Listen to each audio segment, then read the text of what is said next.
Pression du rond-point de la Sablière, succession d'épreuves difficiles, c'est le quotidien des habitants de la commune d'Akonda. Pour y accéder ou juste sortir, nous vous en disons plus dans un instant.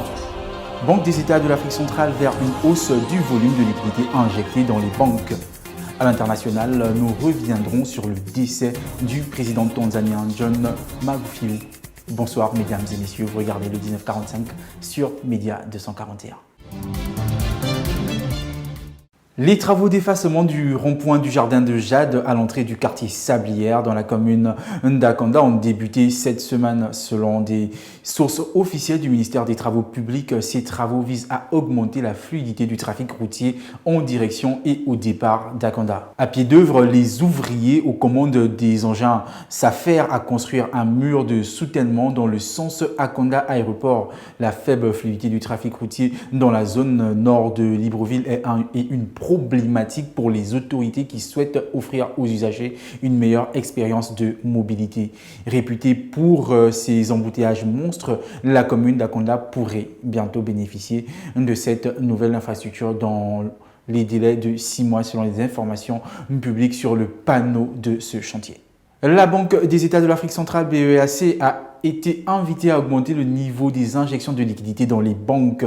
Une résolution conforme aux dispositions prises par le comité politique monétaire de la BEAC du 27 mars 2020.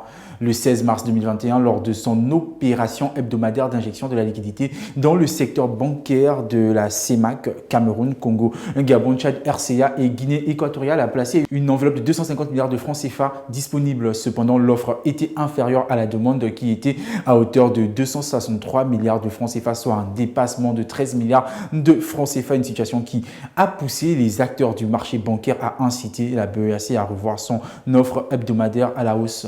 D'autant plus que cette hypothèse est envisagée dans la mesure prise par le comité de politique monétaire de la BEAC du 27 mars 2020.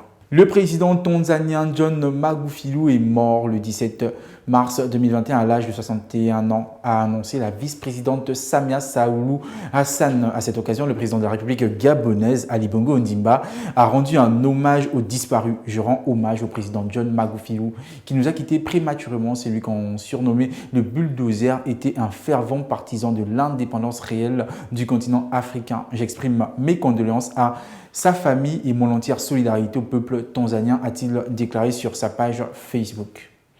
Nous avons perdu notre courageux leader, le président John Magufuli, qui est mort à 18 h d'une maladie cardiaque, a déclaré la vice-présidente Samia Suluhu Hassan sur les antennes de la télévision nationale dans la soirée du mercredi 17 mars. Si pour la présidence, il s'agit d'une maladie cardiaque, pour l'opposition, John Magufuli aurait été rattrapé par la Covid-19, une pandémie à laquelle il n'y croyait pourtant pas.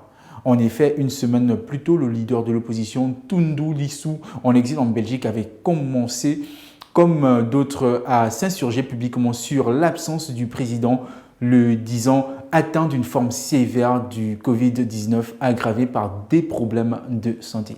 Voici donc qui vient refermer cette session. Toutes ces informations sont disponibles sur notre site internet www.media241.com. Avant de nous quitter, n'oubliez pas, respectez les gestes barrières pour freiner la propagation du Covid-19. Je vous dis à demain. D'ici là, portez-vous bien.